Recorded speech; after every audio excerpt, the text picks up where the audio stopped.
திண்டிவனம் அருகே நாகலாபுரத்தில் கிடங்கல் ஏரி நிரம்பி வெளியேறிய உபரி நீர் குடியிருப்புகளை சூழ்ந்து வீடுகளில் புகுந்துள்ளது.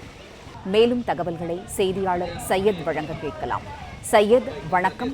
கிடங்கல் ஏரி நிரம்பி உபரி நீர் குடியிருப்புகளை சூழ்ந்து வீடுகளில் புகுந்துள்ளது. கூடுதல் விவரங்களை சொல்லுங்க சையத்.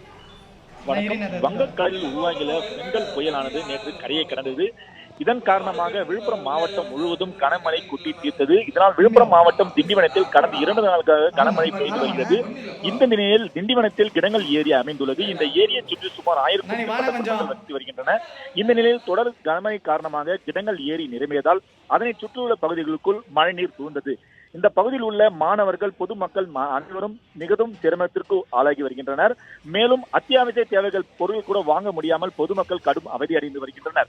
மேலும் நாகலாபுரம் பகுதியில் 2வது நாளாக மழைநீரானது வீடுகளுக்குள் சூழ்ந்துள்ளதால் பொதுமக்கள் கடும் அவதி அடைந்துள்ளனர். கடந்த 48 மணி நேரமாக மின்சாரம் வழங்காமல் பொதுமக்கள் சாலையிலே காத்து கிடக்கின்றனர். மேலும் இந்த கிடங்கல் ஏரியில் முறையான கால்வாய் வசதி இல்லாததால் ஏரி நிரம்பி குடியிருப்பு பகுதிக்குள் சூழ்ந்துள்ளது.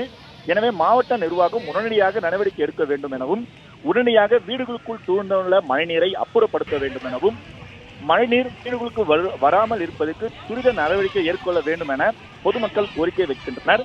இந்த பகுதியில் நேற்றைய தினம் தமிழக துணை முதலமைச்சர் உதயநிதி ஸ்டாலின், அமைச்சர்கள், எதிர்க்கட்சி தலைவர் எடப்பாடி பழனிசாமி போன்றவர்கள் இந்த இடத்தில் ஆய்வு செய்தனர்.